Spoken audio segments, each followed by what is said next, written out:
Welcome to Writing Black Joy Season 1.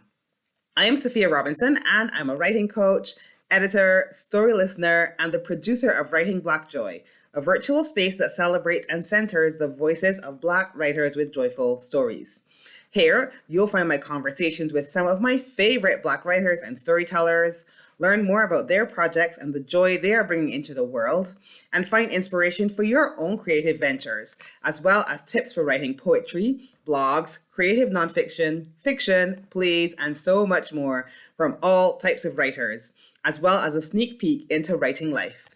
You could even find your next favorite writer, book, poem, play, or blog.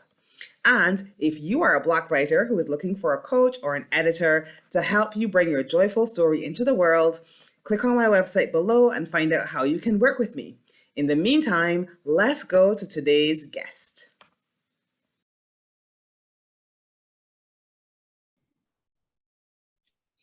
Hey everyone, welcome back. Thanks for joining me. And today on Writing Black Joy, I have with me an old dear friend. We're not old, we're just, like longtime friends from school. My friend Tara, who is a poet, and many other things which may or may not come in the course of this conversation. But most importantly, she's a friend and she's someone I wanted to include here. And if we are lucky, then we're going to be seeing her poetry book out in the world very soon. But you're going to get a sneak peek of some of that poetry today. So welcome, Tara. Thanks for joining me.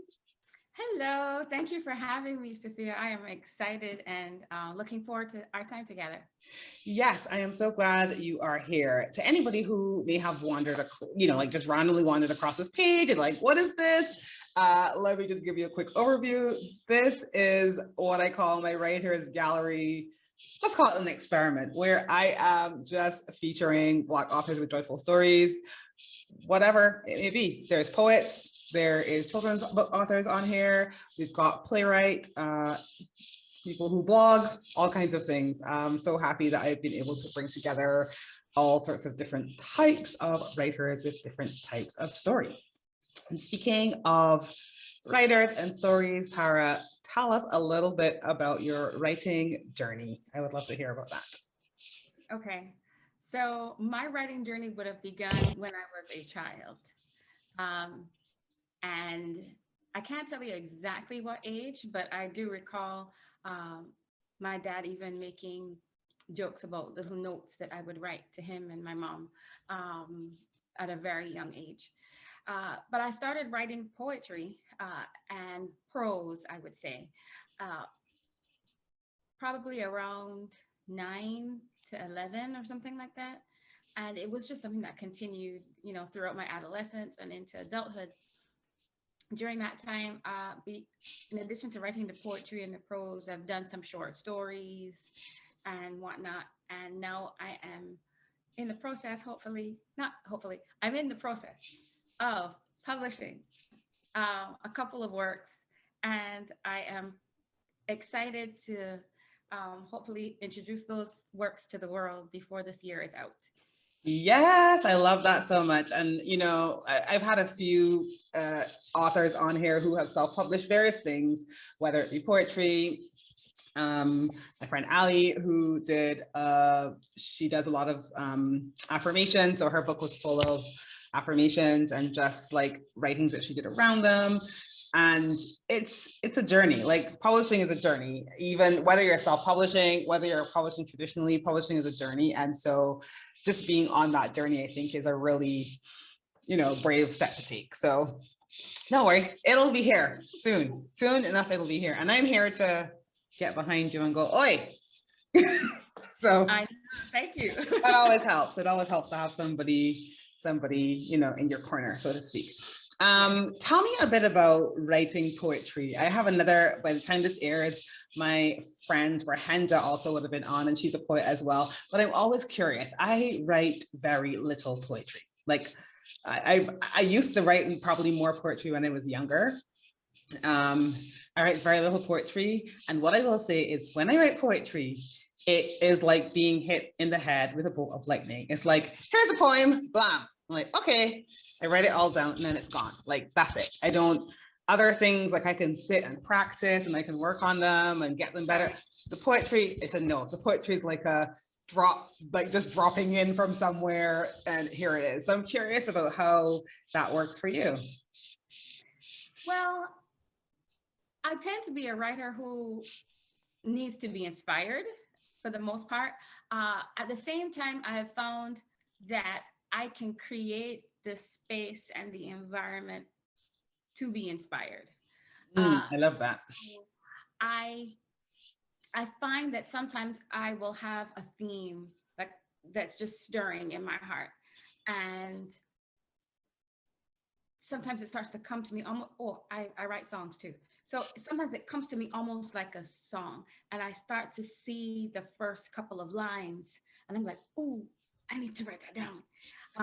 And really, my phone is my notebook these days. Yeah. So I'll get up and I'll either, do a speech to text, or I'll record the poem, and then later I will, write it out or whatever. And I found that it's the act of trying to encapsulate all that I'm feeling in the moment about the particular topic or theme or whatever the case is. And there are times when I might actually have an idea for a vertical verse, and I'll just sit down and it just flows. And it's almost like a moment of true inspiration. Like, it's almost like a creative spirit comes over me and takes a hold, and then like, okay, this is what you're doing. This is it. Go out into the world. Come on, sis. Keep moving the pen. I know, right? And it's so funny because it's one of those things like I always say, like, when you know, right? Like I have, I'm so glad I have writer friends now, because I can just call them and be like, my character just spoke to me, and they're like, yeah, I get you. And it's like, when you know, if you don't know, you're going to be like, we got to call somebody for her. But like, right. You know how that goes. So I love that. I love it. Like I said, I don't do it often. And I feel like I have no control over when it happens, but I love that you say that you are able to create that space to be inspired. Actually, I wrote a blog post about that a while ago about like how inspiration is always there, and maybe it's like when we create the space, we allow it in. So yeah, I love that you are able to do that. So tell me, you are so excited to join this project with me, which I'm so grateful for. Why are joyful stories by Black authors important to you? I think that as a whole, we have endured so much trauma and so much pain as a collective, Black people in the diaspora. And a lot of the stories that we tell, interestingly enough, I was thinking about this the other day. If you look at a lot of the movies that have come out over the years that feature Black people, and a lot of the arguments that there aren't a lot of roles for Black people in Hollywood and things like that. A lot of the biopics, a lot of our movies tend to be biopics. And then those biopics invariably are following the hardship of some notable person in music or sports or history, politics. Yeah. But it's hardship. And sometimes we do get to see victory on the other side of that hardship, but sometimes we don't. And sometimes that's not our story. And I think the breadth of experience, the breadth of stories is what we need.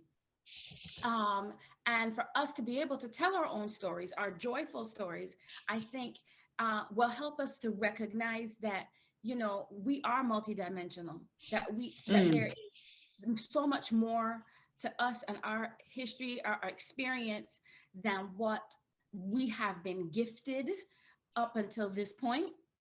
So I think it's important for us to be able to see those breadth of experiences. Yeah, and I totally agree. I don't know. I mean, we both grew up in the Caribbean, and I used to be really irritated when I read like books by Caribbean authors when we had them at school and stuff like that, because it was so much of the struggle. And I never saw like the fun things that I like to read.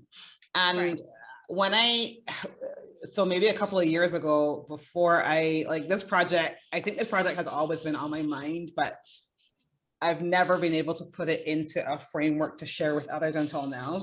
But a couple of years ago, when I first started thinking about it, I remember thinking back to some of those books that we read and being like, you know, on the one hand, it's good to feel like people, you know, maybe the story of struggle is also the story of overcoming that struggle. But on the other hand, like I said, it feels as if the range of experiences was not there.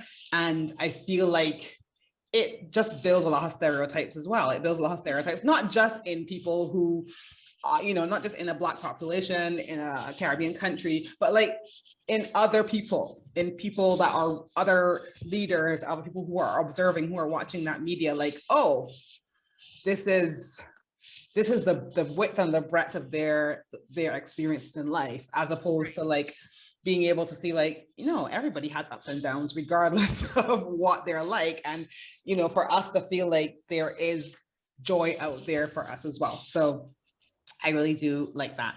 I wondered if you have a quote, a favorite quote that you want to share. I've been asking all the authors to share a quote with us.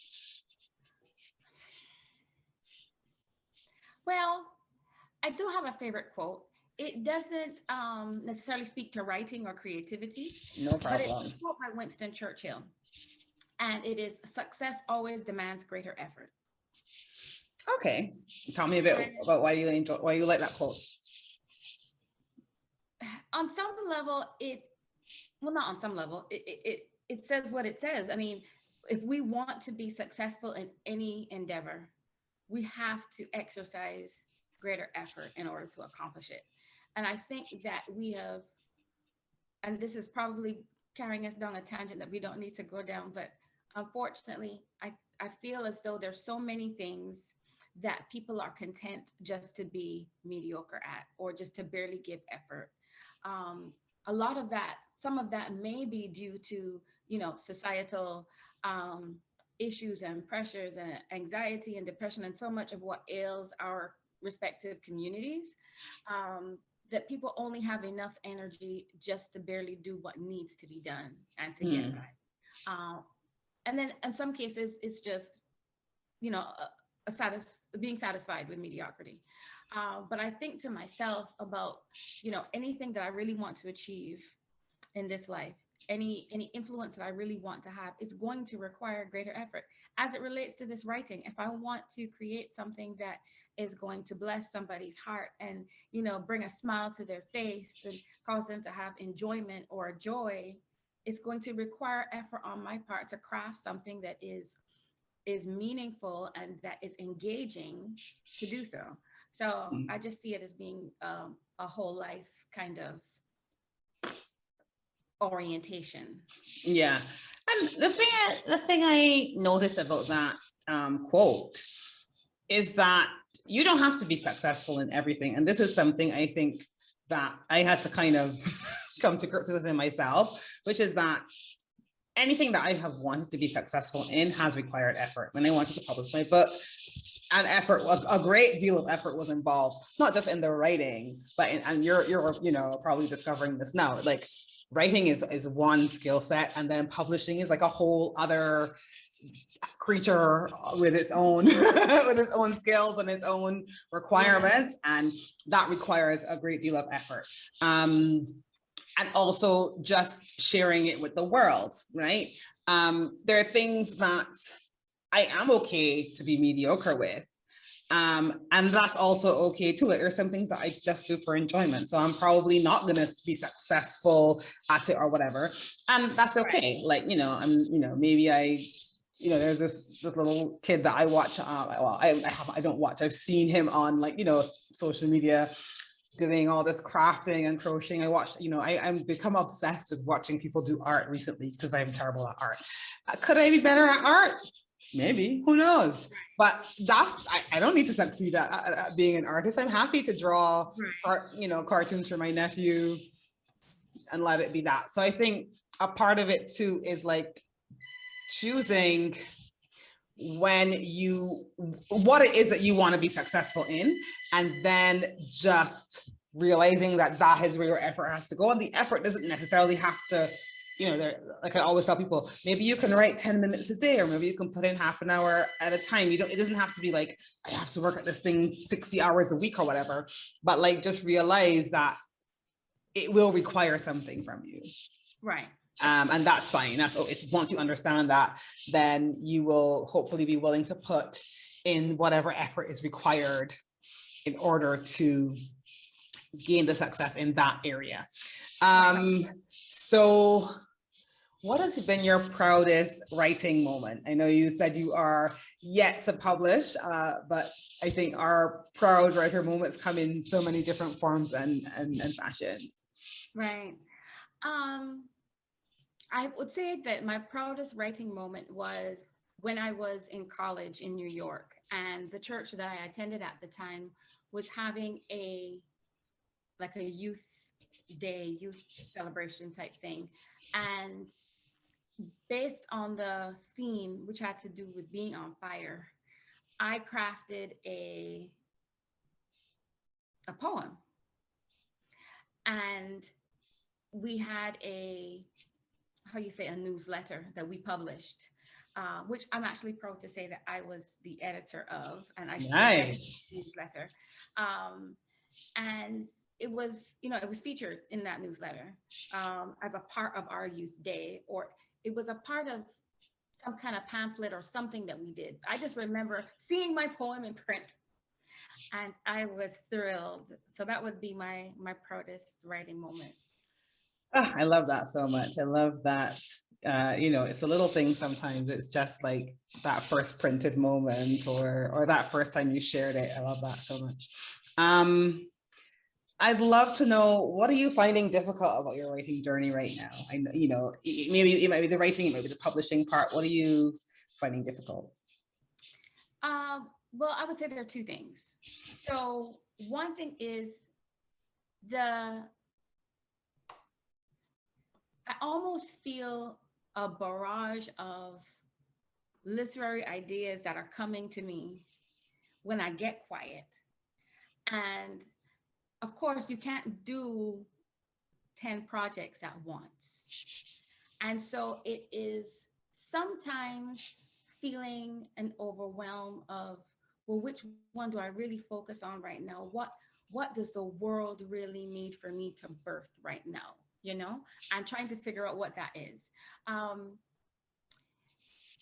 So there's that. And then it is the process of publishing.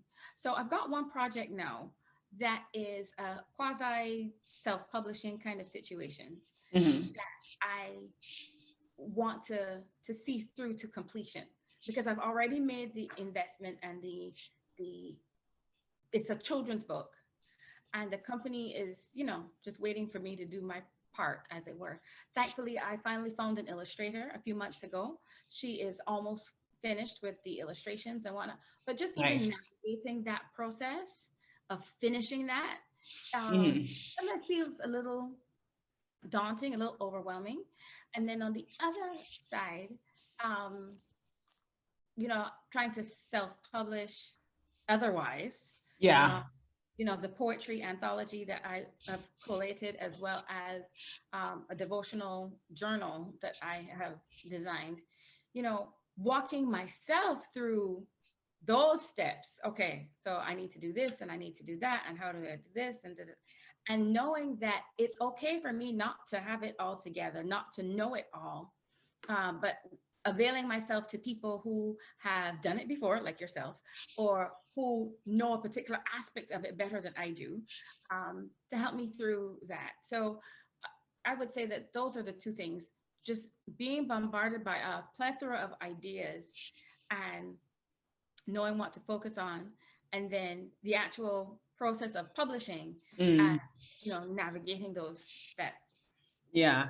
And that, to me, that brings up such an interesting point, because I am like that sometimes too. I have so many different ideas. Like, I just had another one. I'm like, ooh, all excited. And I love that feeling. But also knowing that again, like the same way that I feel like writing and publishing are two different skill sets, I think that starting and finishing require different things from you, right? Like starting something requires almost like one set of courage and focus, and finishing a different set of courage and focus that I don't know how else to say other than that, right? So I feel like sometimes, and I think you and I had this conversation a couple of months ago when we were in person together, which was so nice.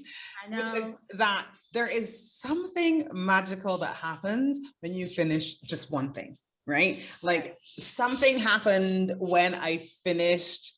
For me, it wasn't even my book. I started out with a blog series, which was 39 lessons I learned before I turned 40. And that was like, when I started my blog, I was like, if I can just finish these 39 lessons, I don't, I would have felt like I would have satisfied my craving to blog, which I'd had for years and years and hadn't actually ever made it from like idea to completion. Right. Something happened when I hit 39. I can't tell you what it was, but it was almost like I have a friend of mine who's also a book coach. Her name's Anik, and she calls it the portal. And she's like, it's almost like you step through this door when you finish that first project, and it suddenly becomes clear to you what is required to finish things. It doesn't mean that you'll always finish everything by any stretch of the imagination, but I feel like it gives me almost like the belief that I can finish things. And that has taken me farther than anything else, because once I finished the 39, I was like, wait, I just wrote like 50,000 words. I could probably write a book. Like I never thought I could write a book before. Like, oh, so then I wrote a book, and then I was like, oh, right. I finished a book. I also never thought I could finish a novel. Let me try that. And but there was something about, and that's why, like, I always, it sounds irritating when I say to people, like, just finish one thing. Not because I feel like, you should, but just because I'm like, when you finish that one thing, there is something that happens, something that happens inside of you that really gifts you the ability to finish other things that you will not believe until you finish that one thing. And so that's why sometimes I am a real fan of small things, small goals. Right. I call them like lowering the stakes. So like, that's why for me, it was those blog posts. Like if I can just finish these blog posts, it doesn't have to be a book. I don't have to feel like they all have to be on the same topic, but I just finish this thing. Would you say that the thing that it gifts you is confidence?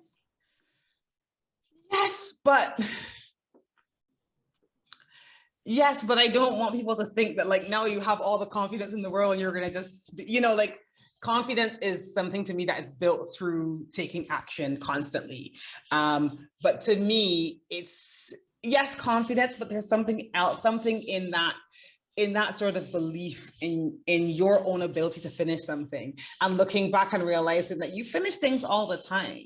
Right. Mm-hmm. And I think that sometimes we forget that. Like, I know so many people who say, like, I never finish anything. I'm like, no, you finish things all the time. You're only paying attention to things that you aren't finishing, but something about setting that goal and reaching it, like, oh my goodness, I have the stamina, I have what it takes, even on the days that I don't have the confidence. Right. Okay. I have this result that nobody can take away from me. It's probably the best way to describe it, but it's a bit nebulous. I'm sorry, I'm not coming up with the good words to describe it, but I can't. No, but no, I think you're right. It's probably a cornucopia of things. So not just confidence, but the sense of satisfaction of completion and knowing that you can and that you do, mm-hmm. so that you can again. Yeah. Yeah. Yeah, and there's something about, to me, there's also something about the reality of like an idea that you had in your head that has come out into the world. Like there's something about seeing it in front of you that is just like, what is this? Like I had this thought in my head and now it's a thing that other people can see. Like, what? I can do that? And just like, I don't know. Like I said, it's just, maybe it's just me, but I just really believe in it. And I really try to encourage people, to set a small goal and finish it. Like, maybe don't make it that like your goal has to be this published finished product in your hand. Maybe it has to be like, I finished, now I have this collection of poems, and that's like step one. And step two might be like, I'm just going to have it edited. Now it's edited. Step three might be, okay, now I have to have it laid out and designed, have the internal design, the external design, whatever. And step four might be like, I'm going to just publish it as a digital thing and send it out to like my 10 beta readers or whatever, right? But like noting each of those milestones, as opposed to, for me, it was always like, well, until I have this bestseller that I can see in the airport, then I suck. Right? When I first that is an amazing goal though. Like, be traveling and see your let me tell you something in the airport. It is. And I will tell you that when I first had copies of my books, I was traveling because I had gone to the UK and I had a bunch of copies delivered to me there. I went into an airport bookstore on the way back. I put my book on the shelf. I took a picture and I was like, cause goals, okay? Like I need to feel like this thing is, like, I don't want to feel like I haven't achieved anything just because my book isn't in the airport bookstore. So like, I have a book, I wrote a book, my name is on it, and look, here it is in an airport bookstore. Maybe I'll leave a copy here and somebody will come and try to buy it. Who knows? But like, I just feel like having those small goals that you can achieve kind of then builds you up to that bigger one. That's just been my experience anyway. And I hope that's helpful for anybody who's working on something, and for you, because you're also working on something as well. What helps you when you get stuck in your writing? I know you talked earlier about being able to create that space and to be able to, almost like encourage your inspiration to come. But what helps you when you get stuck? Oftentimes, I will just stop. I will stop because I feel like when I'm anxious or nervous or, that in and of itself stops up the channel. It's hard to hear, to feel, to see, to receive. There's a sense in which I feel like creativity is very much sensory in nature. And I will just stop and I might do something else. But while I'm doing the something else, I may or may not be thinking about the project. But if I am thinking about the project, it's like I'm holding it very loosely in my mind. And I'm holding it there and I'm just waiting to see what it does. What does it show me? Where does it go? And invariably, something will come to me and I'm like, oh, okay.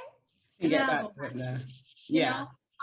Depending on if it's something that has been commissioned, like there was a young lady who had a children's book and she wanted a song to go along with it. And so I penned a song for her. And I remember when I was doing it, it was important for me to not even read the book, but to really hold in mind and in my heart what the message was that she wanted to convey to these kids through the song. And what I did is that I would revisit that every time I sat down with it, so that it would help me to kind of embody that space and that energy. And then I would be able to write. So yeah, I think sometimes leaving it alone, and even if you think about it, holding it very loosely and lightly in your mind and in your heart, so that you're not attaching any kind of anxious energy toward it. And then in other cases, depending on how you write, on what you're writing for, if it's something that's been commissioned by a third party, then just allowing yourself to sit in the space of not necessarily a deadline, but what is the intent? What are they ultimately wanting to communicate or convey? Because, at the end of the day, writers are communicators. Yeah. And you're communicating ideas, you're communicating feelings, you're communicating something that is ultimately going to change somebody's heart, somebody's mind, it is to have an effect. It is to effect change in some form or fashion. And so when I think we sit with the knowledge of that power, and Mm. um, I think that in and of itself can be an encouraging space to be in, uh, Hmm. and things can germinate from there.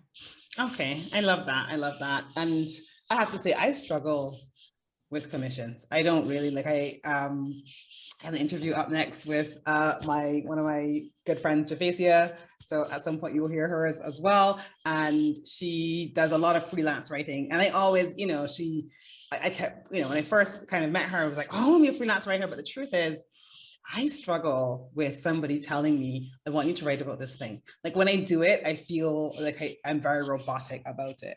It's Mm. different to when I'm writing, oh, I got this idea and I'm writing about it, than it is to when I'm like, I almost feel like I'm at school being given an essay, like write about global warming or whatever. I don't know.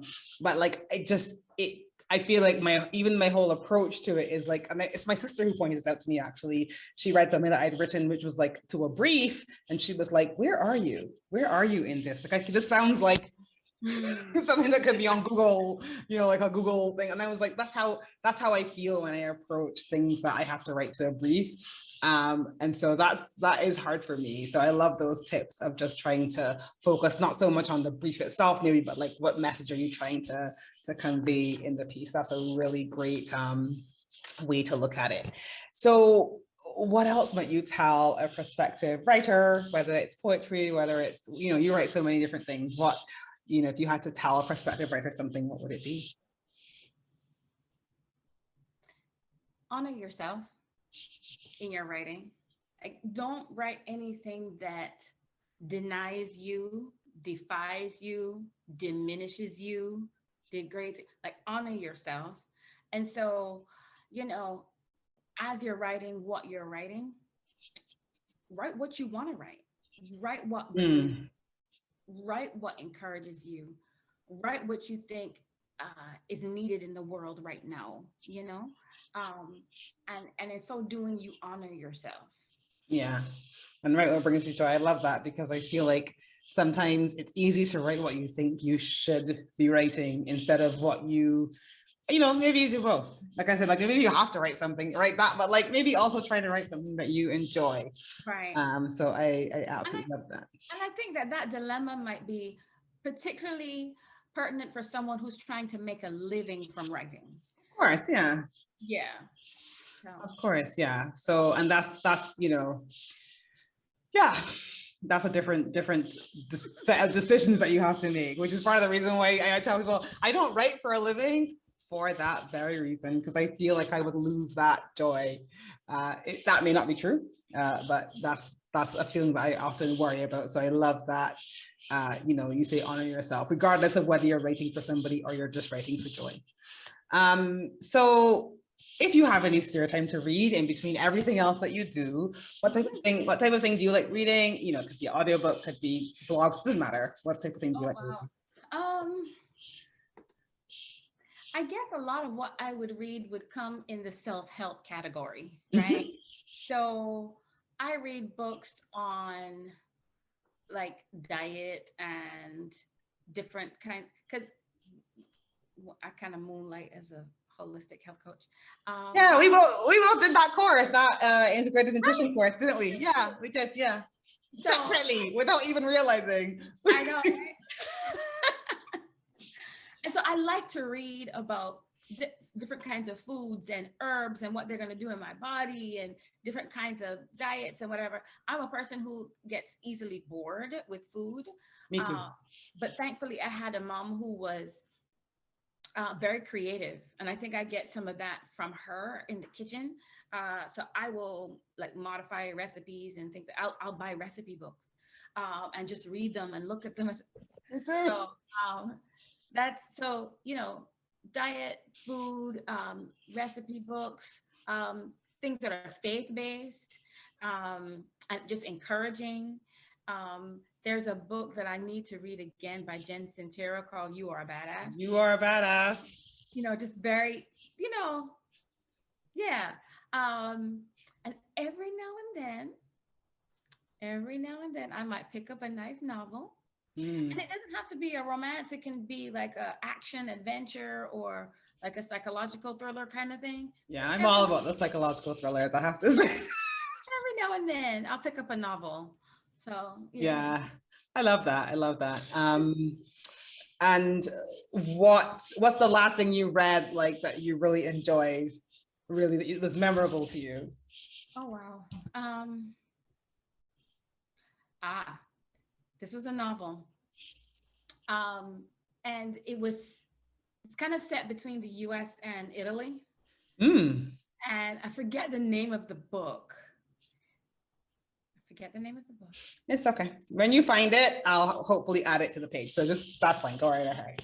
But essentially, this woman goes through, she kind of gets catapulted into a midlife crisis because her husband goes into a midlife crisis. So he goes as a visiting professor to some university in Italy and ends up having an all-out affair with this other person. And she goes to Italy to try to rectify things. She takes her kids and the dog. And while she's there, she finally makes a decision that they do have to part ways. But a lot of her activity in the beginning is wanting to save her marriage and all the rest. Yeah. She ends up meeting a fellow who, oddly enough, was the beau of the woman that the husband. Yeah. Yeah. Things happen. The characters were so well written that you truly could feel them, and again, you talk about breadth of character and getting to see the angst and the consternation, as well as the the anguish, and then at the very end, relief. Yeah, of making that decision. I've just decided, don't give me the title of it. We're going to let people figure out what that book is when they read it. We're not going to give you guys titles. Sorry, guys. You have to read every book in the world to figure it out. Yeah. But that book sounds really good. You can tell it to me in my ear afterwards. I don't like novels that are very predictable, even if it's about love or whatever. Like you can tell from page 5 what's going to happen. Yeah. Together. And like there's no fun in that. Yeah, I get you. Sometimes I need a predictable novel because I feel like that's what would calm me down, but I know exactly what you mean. To me, it's nice to have a bit of a surprise at the end. Yeah. Well, thank you so much for joining me, Tara. What I'm gonna do is because for most of the authors, we've been having a page where their stuff was available, and I know your stuff is going to be available soon. And so when it is, I'm going to come back and I'm going to update the page where everybody can find your poetry book and the stuff that you're releasing into the world. Or maybe you're going to have a little waiting list for people to join. We're going to talk about that off air. Anyway, but yeah, I am so glad you were able to join me and chat writing and all the things. And I wish you so much luck in your publishing. Now, everybody just stay tuned. Somewhere on here, you'll find the link to click to listen to Tara reading one of her poems. All right, folks, I'll see you guys soon. Bye. Bye. Thank you for joining us today. You can find out more about our guests in the notes below, and don't forget to hit subscribe to our channel so that you don't miss new episodes when they drop. And if this has inspired you to get your own writing project into the world, click on my website below and learn how you can work with me as a writing coach or an editor. Until next time, I send you big love from a small island.